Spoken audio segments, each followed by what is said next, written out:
Hi, welcome to Bring Change to Mind's 11th National Call. My name is Sophia Guerra, and I am a Bring Change to Mind mentor member from the Bay Area. If you're familiar with the area, I'm from Burlingame, San Mateo area. And I'm excited to be your host along with Josh Fastnecht for today's meeting centering the need for more BIPOC clinicians featuring our special guest, Ashley Ertel from Talkspace. Yes, so a little about Ashley. She is a licensed clinical social worker and a board certified diplomate. She has been working in clinical settings for over a decade and has extensive experience in crisis intervention, personality disorders, military affairs, and interpersonal violence. Ashley is dedicated to ending the stigma and inspiring conversation about our mental health. She's really looking forward to the opportunity to connect with kids to talk about the importance of taking care of their mental health. Thank you for joining us. Thank you so much for Ashley. And I will actually now hand this over to Liz to facilitate a breathing exercise. Hi everyone, my name is Liz Kaler. I am the Ohio Regional Manager for Bring Change to Mind. Shout out to some Ohio schools who are on the call tonight. What's up? If you joined our call last week, you might be familiar with this breathing exercise. It's called the 4-7-8. So what we're going to do is, it's very simple. All you need to do is sit up straight. And when you're breathing, I just want you to, instead of breathing into your chest, I want you to breathe into your belly. Imagine that you're filling up your stomach with air. Also, when we're doing this breathing exercise, you're going to breathe in through your nose and out through your mouth. And make a sound when you are exhaling. Really push that air out. So what 4-7-8 means is that we are going to breathe in for the count of 4, hold that breath for 7, and then we're going to slowly exhale out of our mouths on the count of 8. So 4-7-8, breathing in through our nose, out through our mouth, breathing into our bellies. We're going to do this 4 times. Here we go.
There we have it, the 4-7-8.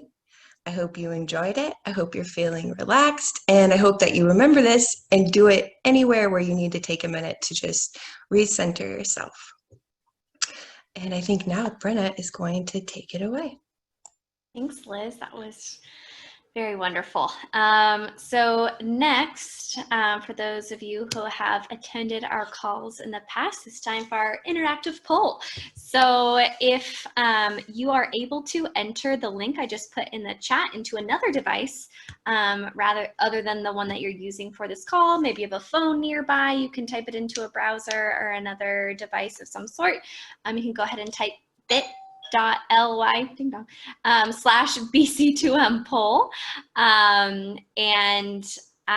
If you are putting it on the same device, you'll just have to go back and forth between the Zoom screen where I'll be showing the responses and the other one where you'll be entering in your answers. So if I could get a thumbs up when you guys have access and have that up.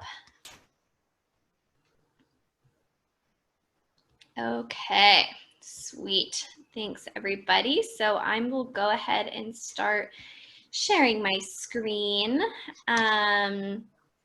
So first here, we're just trying to get a gauge of where everyone is calling in from. See a lot from California today. That's awesome. Represent where I am. That's great. We have Washington State, Arizona, Ohio, Pennsylvania. Oh, that's great. Oh, South Fayette. Hey, guys. New York. Awesome. Well, welcome to everyone. Always a good reminder to see how everyone's participating, bring change to mind across the country. Next is just a little mental health check-in. How you feeling today? You know, it can really depend, especially during pandemic times that we're living in. Summer break can feel a little bit different than normally does, but see a lot of happy faces anyway. That's really great. A little some kind of sad and down in the dumps. That's okay too. Our mental health goes up and down depending on what's going on. Some faces too, getting to that end of the week, so I understand that. Also, I'm glad nobody's enraged right now, so I think that breathing exercise probably helped with that. Thanks, everybody.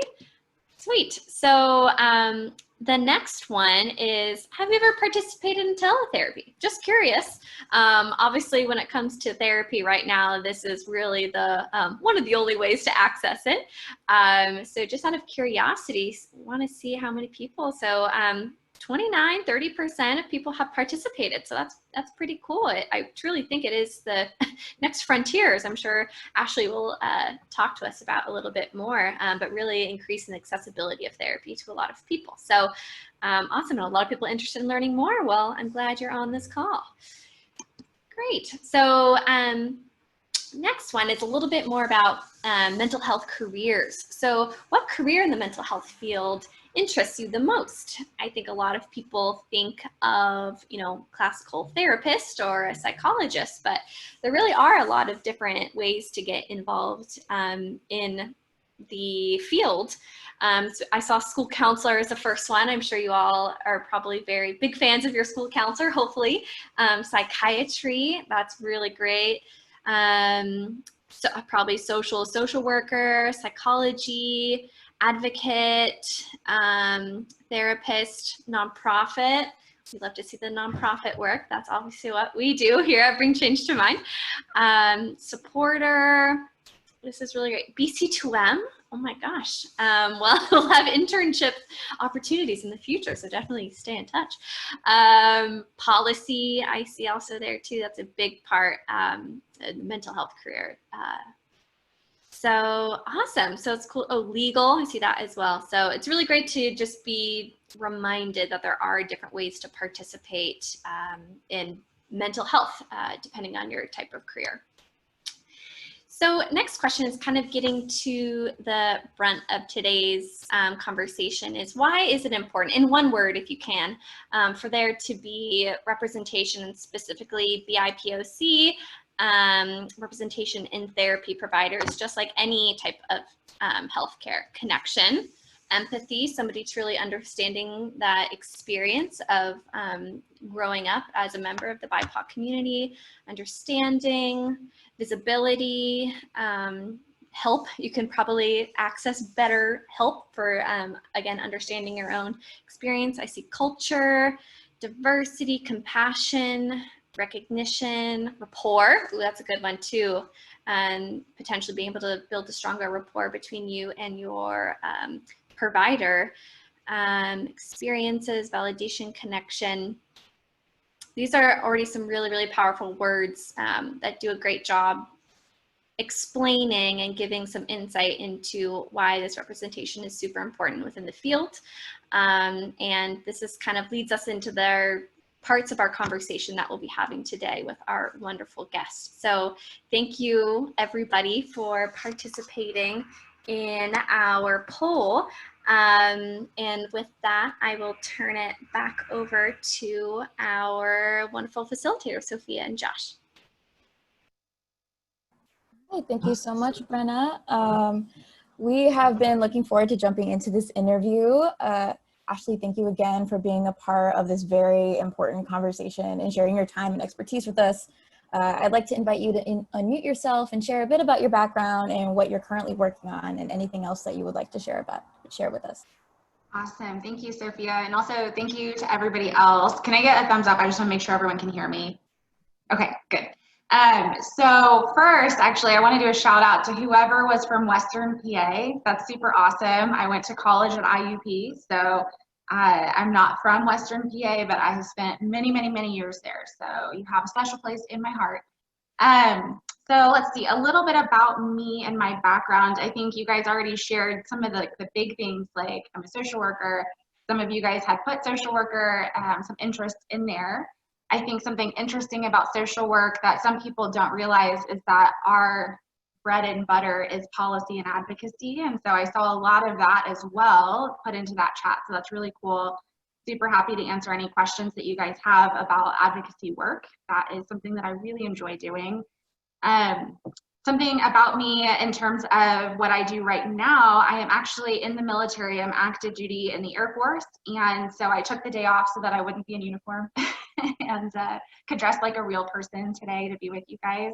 My job right now is called the Mental Health Flight Commander. So essentially I run the outpatient mental health clinic, the substance abuse program, and the domestic violence and child abuse program. And so I've got lots of staff members that are doing all of the hard work, and I just keep everybody on track and make sure that we're not missing anything big. So that is a little bit about what I'm doing right now. I live in Colorado currently because of the military. I actually am stationed in Wyoming, but I live in northern Colorado because anybody who's ever been to Wyoming knows there's not any diversity, and I wanted to be raising my family somewhere a little bit different than that. So that is about me. Well, fantastic. Thank you so much for being here today and sharing a bit about all of your experiences and all of your areas of influence. So I guess one of our first questions for today is, what experiences did you have growing up that influenced you to become a mental health professional along with getting into the military? Yeah, wow, that is a loaded question, I think. So I'll start with the military because that one's probably easier. Both of my parents are retirees, so together they have over 40 years of military experience, and then I'm third generation military on both sides. So that I'm sure had something to do with it. I swore my whole life I was never going to join the military, and here I am. So, be careful of what you say you won't do because this is actually the best job I've ever had. This is, I swear, not a recruiting pitch, but I really like it. I've worked, civilian jobs as well prior to this. So that I think is really what led me to this work. I think we're going to get into representation and the importance of having representation, but there's very little mental health representation in the military, let alone, a person of color bringing that experience into the military and being able to be open and vulnerable is not something that's very common in my line of work in the Air Force. And so it's something that I like to add a little flavor to that I think a lot of other people don't necessarily get to have. So that's something fun about my job. What led me to social work is, I could give you lots of stories. My life was mostly pretty good, right? Like for the most part. And then it just like tanked when I was 13. And all kinds of things just started to go wrong. So I ended up moving out of my house when I was, I think, 15, and I've been pretty much on my own since that time. Lots of jobs, just trying to figure out how to pay bills when you're 15 is really hard. So if anybody's ever been in that experience, I empathize a lot with you. You guys are some tough cookies out there. I met somebody who, her name is Christina. She was a social worker at the time, and she was a family friend, and she really just kind of took me in and taught me all kinds of really good life things. And I was like, I want to do that. I don't know what that is, but you're a good person, and I want to be like you when I grow up. And so Christina, to this day, is still one of my best friends. I talk to her all the time, and that is why I chose social work. My original track that I was going to do was juvenile delinquency, and then I learned really quickly that there's so much more to intervening for people before there's criminal issues. And I was like, I don't want to be on the back end of this. I want to be on the front end of it. So now I work strictly mental health. That's amazing, especially with all the intersections of your work in the military and getting people to open up about mental health when they need to in general, but especially with that resistance to doing so in the military and with lack of representation for queer folks, for POC. That's an incredibly important job. And I was just wondering, how, or this is something that we were wondering for a long time, is how, what are the different lived experiences of people of color, and why is it so important to have some of that representation in therapy? And how does this kind of translate to how you've approached your clients and your approach to therapy? Absolutely, that's a great question. So I think everybody has our own story, right? Like we call it, there's narrative therapy. If you've gone to therapy, sometimes, you know, your counselor will ask you to just tell me about your life, tell me your story, because we all have different aspects to it that make our story ours and ours alone. I think that anybody who falls under an underrepresented group, whether you're a person of color, whether you're part of the LGBTQI community, whether, I mean, it doesn't really matter, a religious minority, we all have our own set of unique circumstances that place us in this position of really wanting to seek people who understand us at our core. And so to the question about why it's important, it's not so much about the individual lived experience as much as the collective lived experience. You know, I have my own stories of experiencing racism and sexism in my life, but that are special to me. You know, maybe I'm not old enough to have been on the Edmund Pettus Bridge on Bloody Sunday. My mom was. She was there that day with my grandma and my aunt and my uncle. But my little experiences are still mine, and to know that I can have a therapist that has something similar to share with that or has a deeper understanding is so important for a lot of people.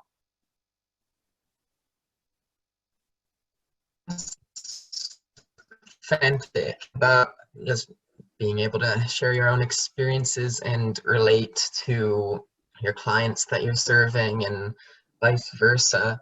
And so I guess a follow-up question to the last one is, when we're looking at the upcoming generation and people that are going to be increasingly filling these mental health roles and any career really, how can youth today fix this issue when we're discussing representation and touching out? How can we encourage our admins to actively work on this? Yeah, I think it's a really difficult problem to solve because first we have to, I mean, there was a lot of firsts actually, but one of them is we have to fix this whole stigma, right? And I think in a lot of minority communities, we have been just kind of pushed to the side. And the way that a lot of people who are Black and brown, indigenous, whoever, perceive mental health care is not always in the healthiest of ways. And cultural biases come into play. And so part of the advocacy work that a lot of us need to do, and I am going to solicit all of your help for that, is to encourage your friends and family members who are minorities or of some sort of underrepresented group to really like champion mental health, right? Because until we have people who look like us that stand up and say it's important, they're not going to come into the career field. So I would say that's probably number one. I think the most recent statistics I saw is that there's 4% of therapists are of some sort of minority, and that is just a tragedy in my mind because that's not enough. You know, we have mental health problems across every demographic. We should have providers across every demographic. So that's something also to put out there to people is if you want someone who looks like you, then why not you, maybe, right? And then another piece of it too, from a policy and advocacy standpoint, is that mental health care needs to be important to the politicians. You know, like I deserve to be paid and you deserve to be paid for the service that you're providing to people. And I'll tell you, there's a lot of times I provide a lot of free services because it's needed. And if somebody calls me at 2 o'clock in the morning and I need to go sit in a hospital with them, I'm going to go sit in the hospital with them, whether their insurance is going to reimburse me or not. And so that's something that from a political aspect, we all can advocate for. We all can write letters to our congressmen and women. We can all champion mental health in that aspect and say, this is important and we need to pay people so that more people will be likely to come into this career field to help out. Yeah, that was a great nuanced answer. I'm wondering, you mentioned earlier about kind of working on criminal justice before it becomes a criminal justice issue. I'm wondering, how do therapists or psychologists in the legal system contribute to systemic bias? And can you just like speak a little bit more about that and how it relates to your work? Yeah, so how are you saying, like, what's the bad side, like the down and dirty, ugly side of social workers are like, is that what it is? Okay. I'll give you a personal story. And it was like the one and only time that I've like totally quit and made a big, huge scene because I just was not okay with what was going on.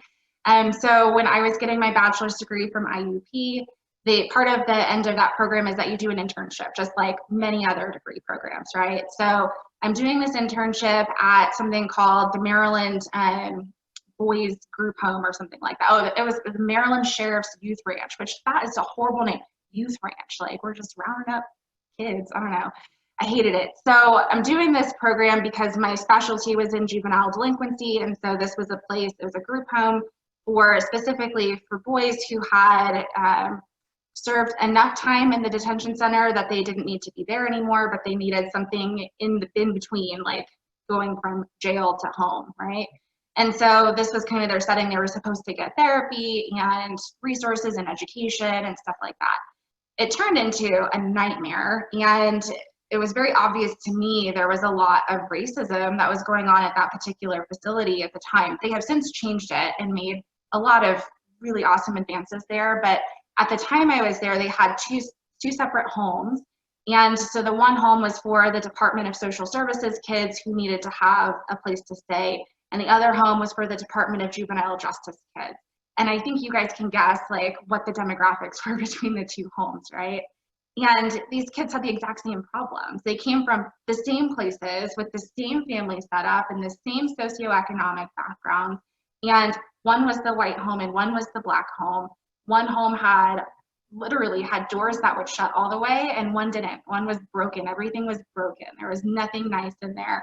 And that blew my mind. I mean, this was decades ago, but I'm like, how can this happen? You know, like I'm not that old. Why is this a thing right now? And why is nobody like having a massive fit about it? And so wrote this big letter, got into this huge debate. There was a social worker there who I don't know, we just won't call her a name right now, but she thought that I was just totally crazy and I was being very sensitive. And so to answer your question, yeah, sometimes there are social workers who are inside of the system who don't see the bigger picture. They don't get it because maybe they have benefited from the system. I think that was part of the case for her. Maybe they have just been inside of it for so long that they're blind now. Those commercials for Febreze, right? Like we go nose blind. I think a lot of times we get blind to the things that are happening around us if they're always the same. And so, yeah, I mean, it was pretty tragic in that case. I will say from my experience, that's pretty rare. Most social workers, even if they're inside of a criminal justice system that is set up for all sorts of oppressive things, work really hard to change what they can inside of the system. So that was one example. I don't have any others that were kind of specific to that question that you asked, but yeah, that was one that really stuck with me a long time still.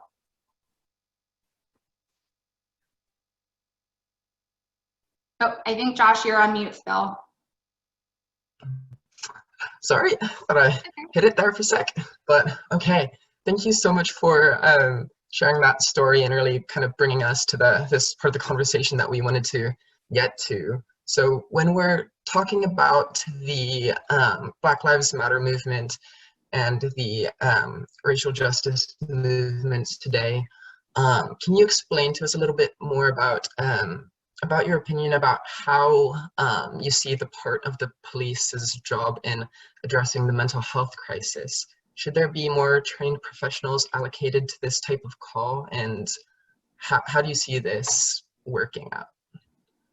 Yeah, I say like blow it all up, to be honest. If I'm being my whole opinion is that there's very little room for policing and mental illness, right? Like the two things are oil and water, or whatever the analogy is. They don't go together. And there's been a lot of times where I've responded to some really sketchy things in my life and I didn't have any police backup because that's just part of what my job was. I used to do a lot of home visits, and there's a lot of homes that like I wouldn't just personally want to walk into because they're not exactly the safest place to be. And I'm there to deliver some really not great news to people, right? You do it because that's your job. And it has never turned out poorly for me because, You know, if you're a mental health provider, you're trained in how to de-escalate situations. You're trained in how to communicate with people who are having very difficult circumstances. And for years, you know, it's not like a 2-month-long police academy. So I think there is room for policing. I think there is really no room for policing as it pertains to mental health. That's my personal opinion. I have no idea where Talkspace stands on that. So that's just Ashley talking right now. But yeah, I think that there's no way that anybody's life, yours, mine, anybody's, can matter until all of our lives matter equally. And unfortunately, police officers, through no fault of their own, don't have the training to be able to respond to a lot of the situations that we're putting them in. And so then they turn out very horribly for no reason.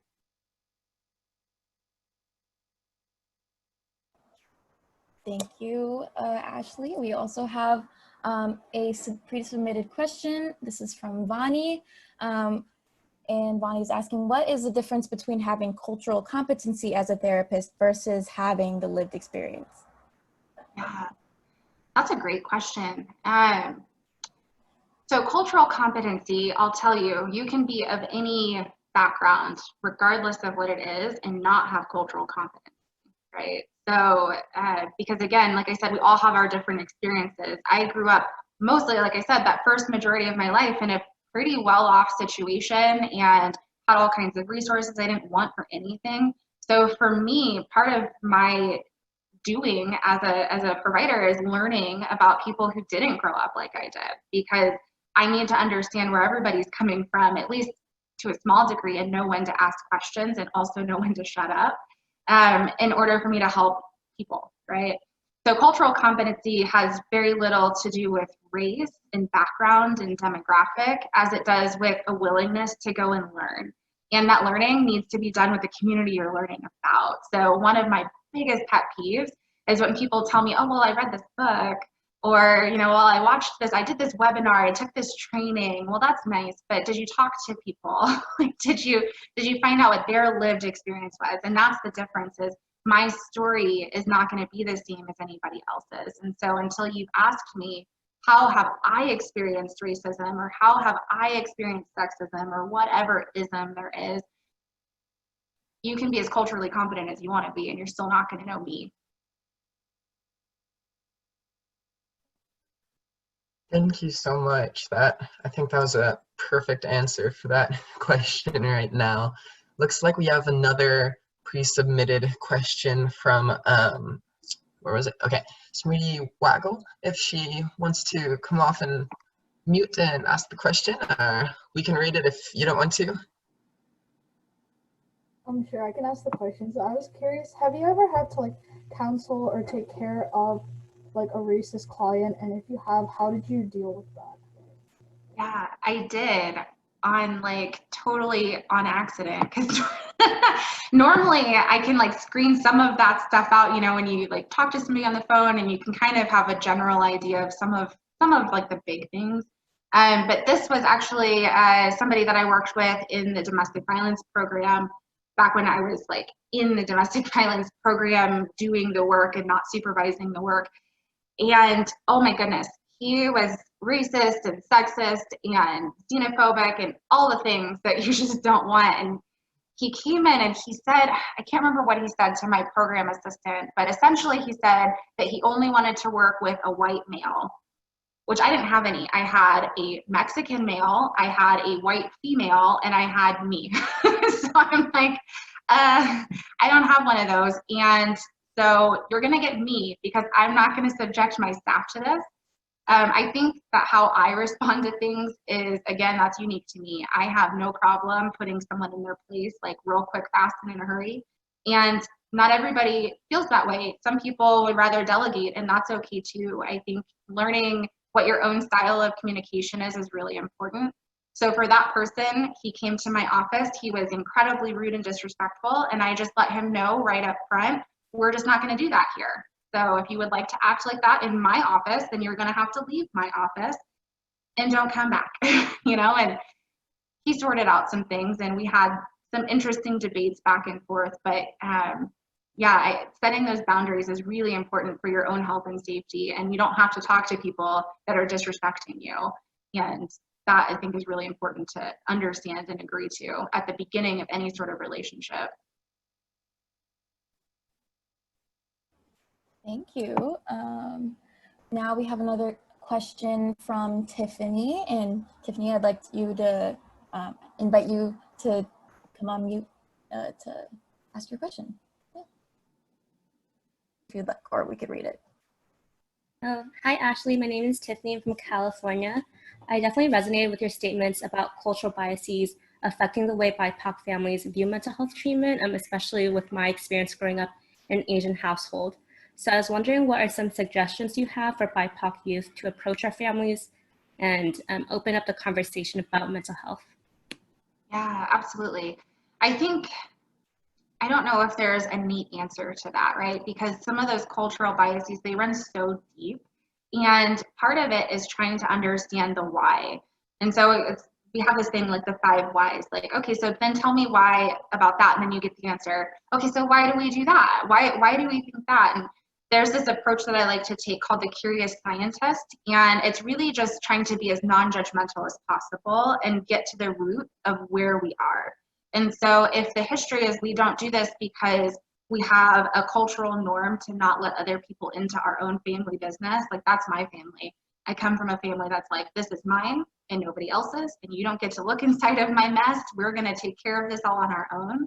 And so then I have to figure out, where does that come from? Well, in my family's case, it comes from a history of being subjected to all sorts of violence. And so there's no way I'm going to let the medical community into my life when the medical community has been subjecting us to experiments and violence and danger, right? And so understanding some of that non-judgmentally is a really good place to start.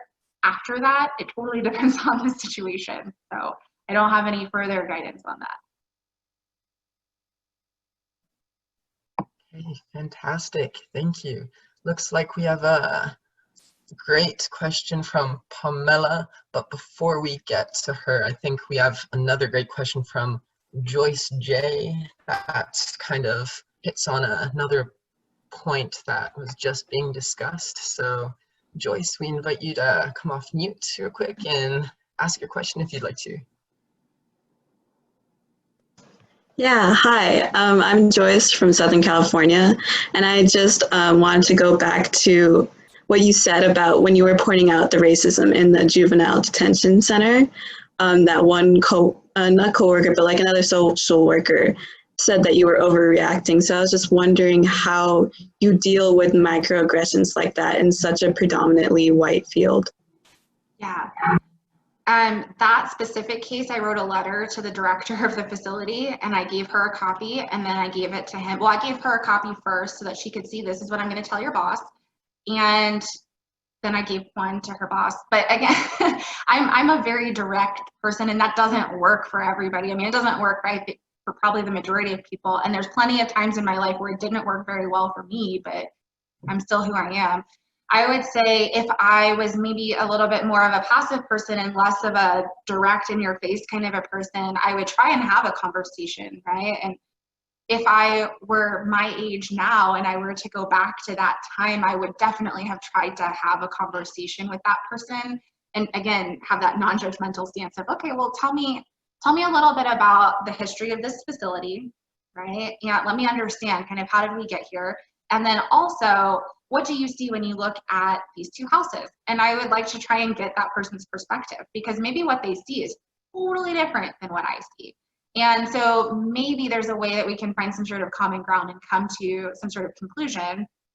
If that wasn't the case, then at the end of the day, that person is still a social worker and they're bound by the code of ethics. And so then I would print off my code of ethics and I would say, well, right here, it says that we are required to do, to fight for any sort of inequality. We're supposed to fight against that.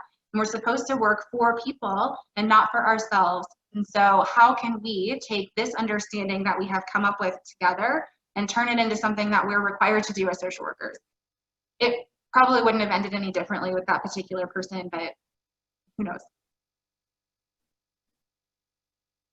Thank you for that. And it must be so difficult to deal with all these, oh my God, racist comments in the workplace as a college student. Yes, I definitely resonate with a lot of what you've said. And now we have another question from Pamela. So Pamela, I'd like to invite you to unmute yourself if you want to ask your question.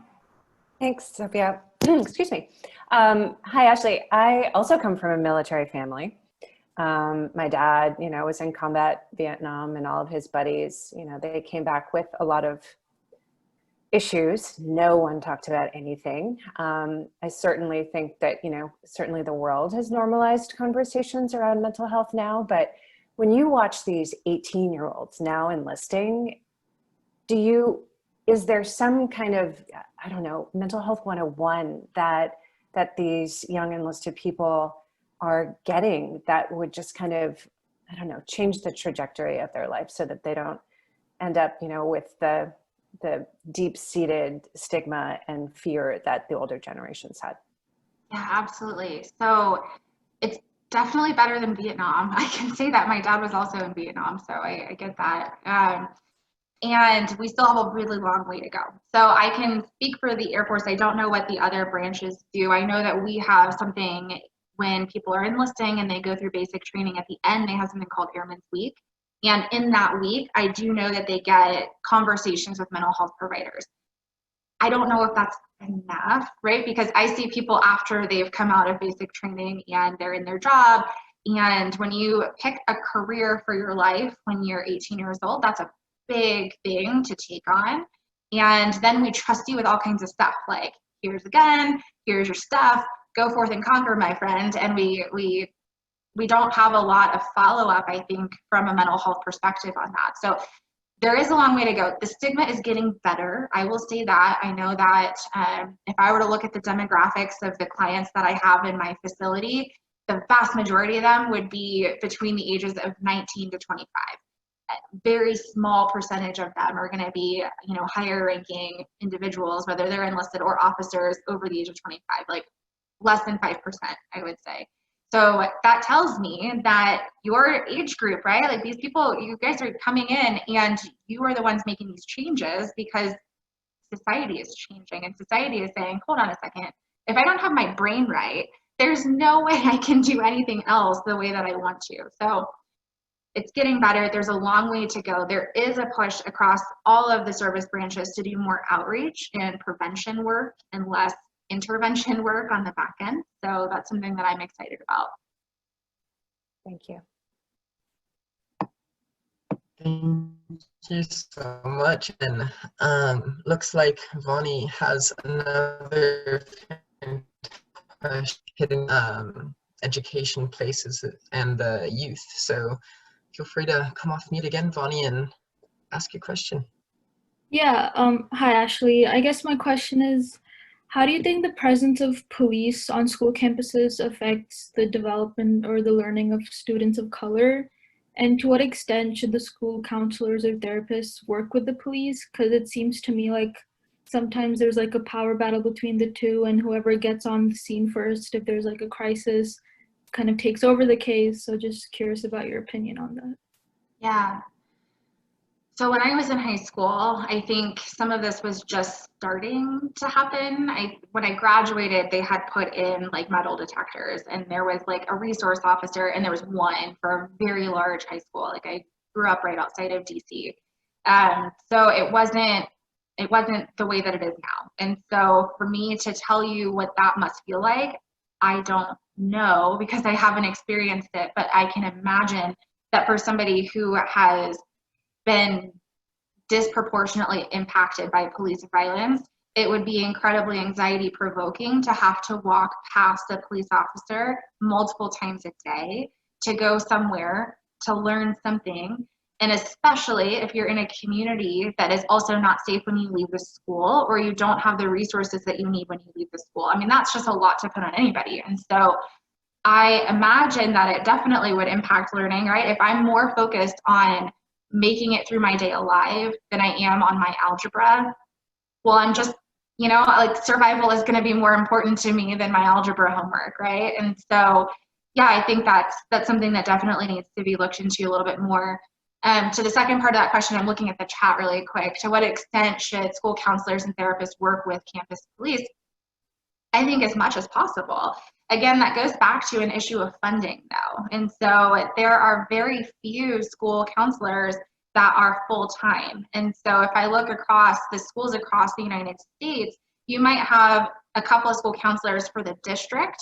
And then if you have some more higher needs schools for the kids who are behavior problems, they'll have some school counselors, but it's just not distributed appropriately, right? The resources are not there. And so first, you need to hire more counselors in the school system so that they can work with the police and they can educate the police on, hey, you know what, if you get there, you need to call me. You just keep people from touching each other and I will come and I will help de-escalate the situation.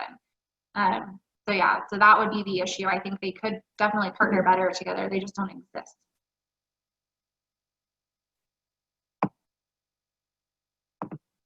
We have another questions from Smriti.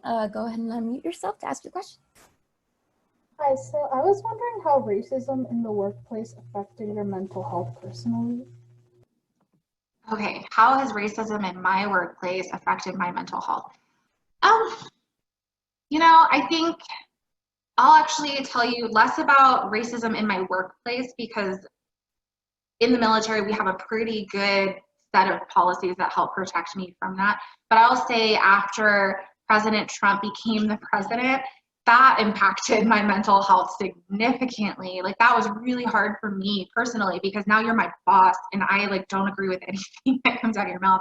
And so it was really hard for me to figure out where do I fit into this picture and what does this mean for me and my future with this career that I love and also with this guidance and these policies that are coming out that I absolutely do not love. And yeah, so for me, what I did was I spent a lot of time with other Black therapists. Yeah, thankfully at the time when it happened, I was stationed in Idaho, which is tons of white people with lots of racism in Idaho. If anyone knows the history of like Ruby Ridge, and it's just a lot of stuff in Idaho. And so I had one other, she was a psychologist, and Paulette and we just sat and I would cry. I was pregnant and I was going to have a Black son. And I'm like, oh my gosh, like what is this world that I'm bringing this baby into? And she really helped me process a lot of that stuff. So I would say anybody who's dealing with racism, you've got to find somebody else to connect with, because that is how you pull through. You know, like this is not a fight that we do individually on our own. This is something that we have to do together.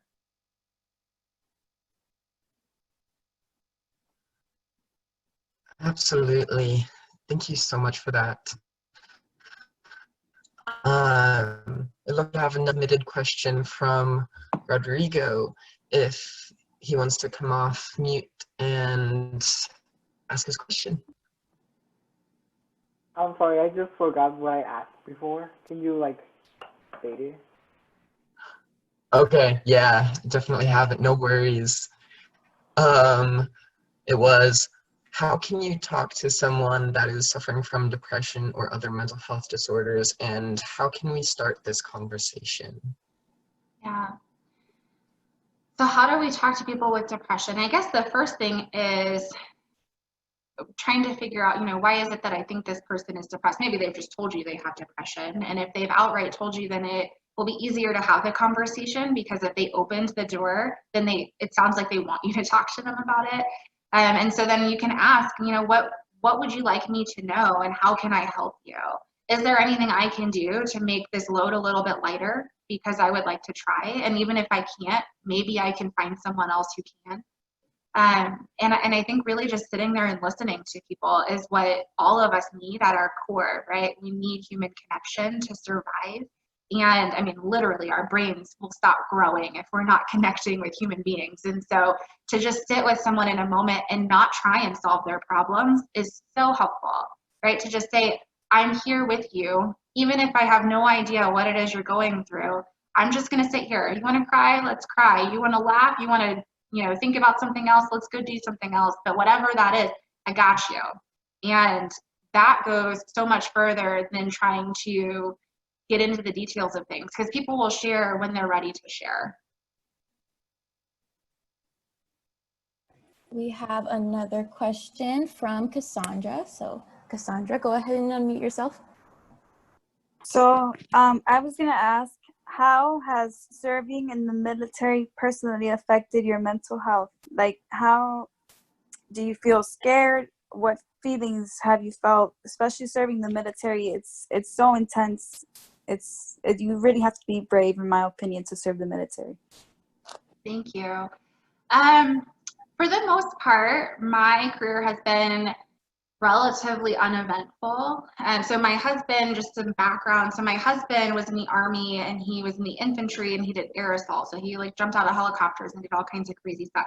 I'm a social worker and I'm a medic and I do all the non-medical medic things. So I kind of sit in a desk all day and answer a lot of phones.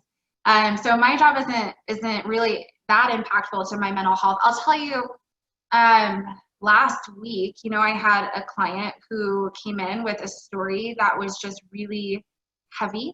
And I hear so many heavy stories in the military. There's just a lot of stuff that goes along with the jobs. Like you said, Cassandra, there's a lot of expectations and pressure and things. And so sometimes that can get to me. And so today I took a mental health day where I was like, you know what, hey, I'm going to take some vacation time. I'm not coming to work today. I have to take care of myself. And so that's one of the things that I do. The only time that I can think of personally where the military has very much impacted me is I had to go to a 2-month-long training, like right when my son was a year old, and I couldn't take him with me because there was nowhere for him to stay during the day while I was there. So, and my husband worked night shift, so he had to go to Michigan to my mom's house, and I was like, that's my baby. Like, I don't want to be without him for 2 months. It's a long time to be without your kid. And even then, that's nothing in comparison to my friends and family who've had to deploy for 6 to 12 months at a time and be without their kids. So I think there's a lot of sacrifice, and I've been blessed to not have as much of it as some other people have. So far, knocking on some wood here, I've been okay.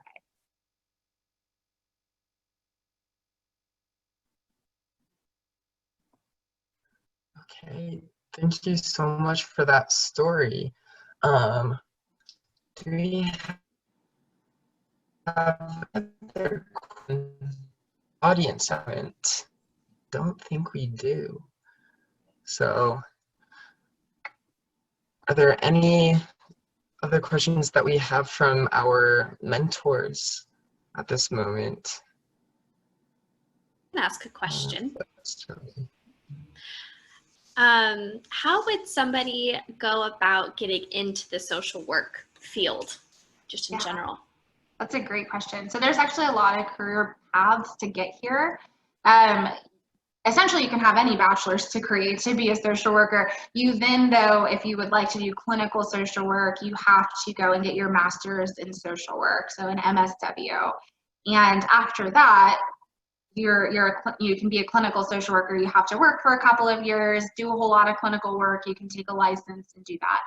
You're a social worker if you have a social work degree, just the same as you're a psychologist if you have a psychology degree.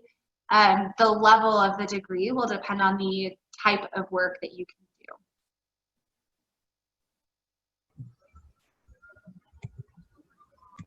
do. Okay, we do have another question from Manny. Manny, go ahead and ask your question. Hey, excuse me. What's your motto that you live like day by day? Like, what's something that you could share with all of us that can maybe inspire us to just be inspired?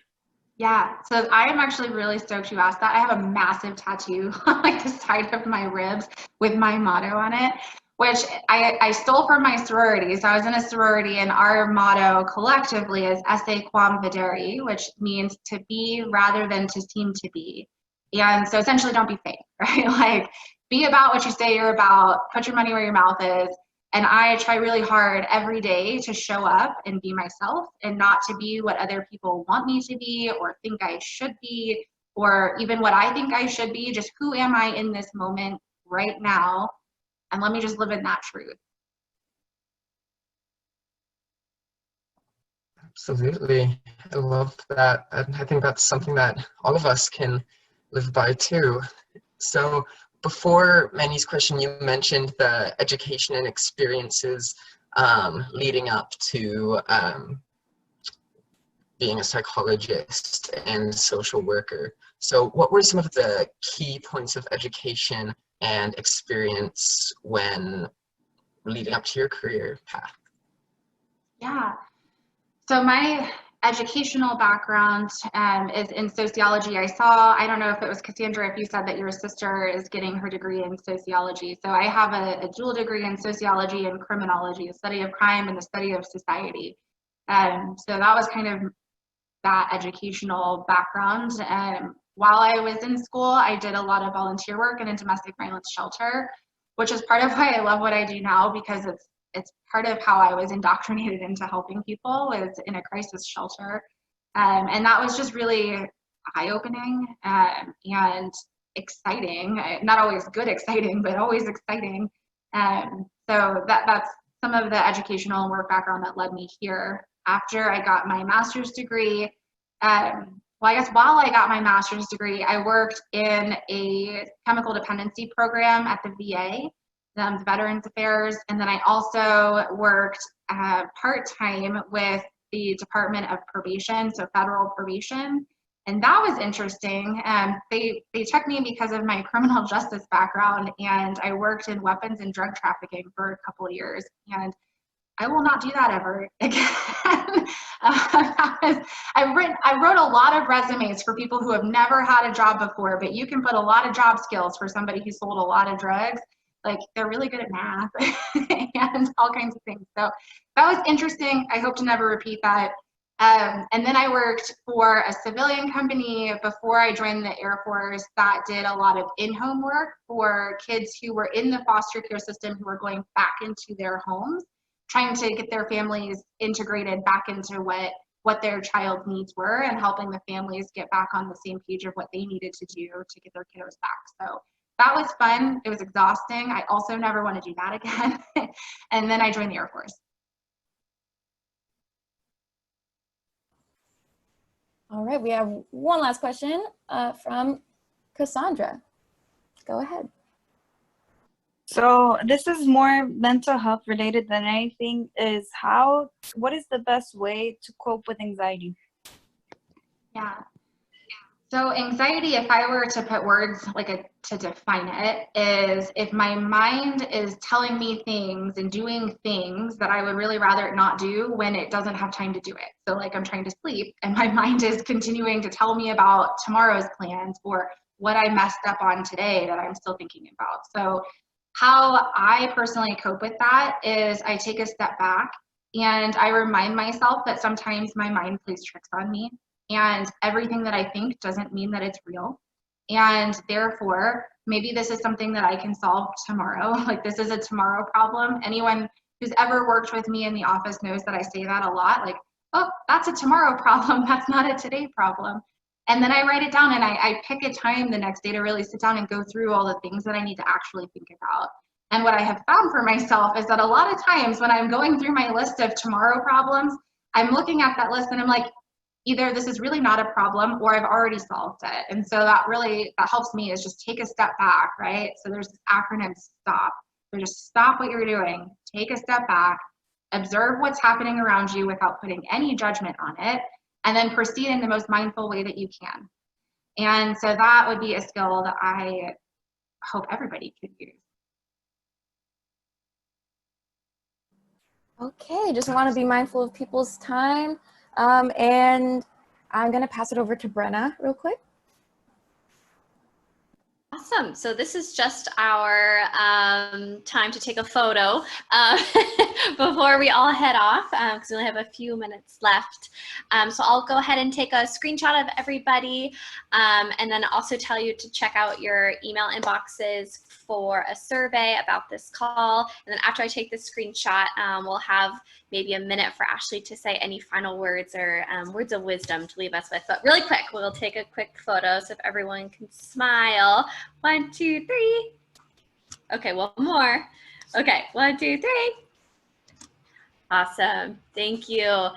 Thanks everyone for coming. So Ashley, any kind of final closing words you have for our Bring Change to Mind high schoolers?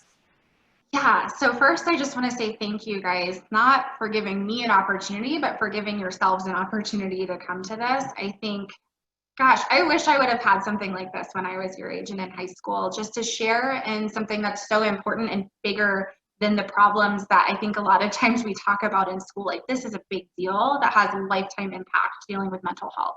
And so thank you guys for being so wise and aware and open-minded, and for challenging yourselves and your friends to do things like this. I think that's just awesome.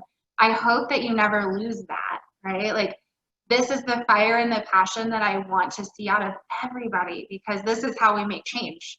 Like this right here, like you guys coming together and saying, I'm going to give up an hour to talk about something that my family doesn't talk about or that my other friends don't talk about, is how we come together and have some sort of fighting chance to make this thing right. So more power to you guys. If there's anything I can ever do to help, I know that you guys have my contact information. Please do not hesitate to reach out to me. Awesome, thank you. And one more thing I forgot to mention is gift cards. We had a fun giveaway before this. So 3 people will be our lucky gift card winners.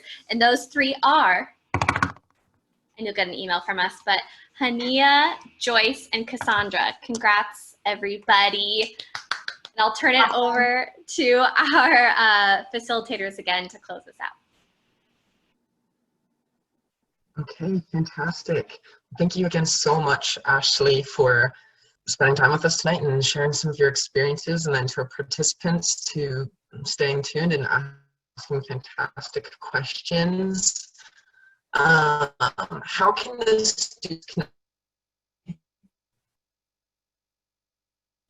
Oh. Yeah.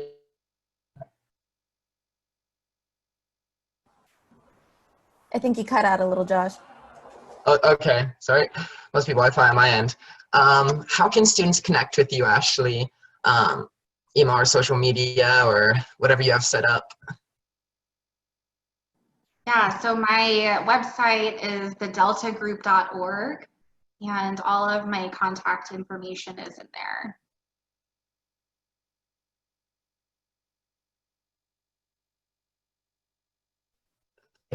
Well, to all of our participants and people here viewing tonight, make sure to check out our Instagram at BC2M High School, and then keep up to date emails for updates on Bring Change to Mind and the next call.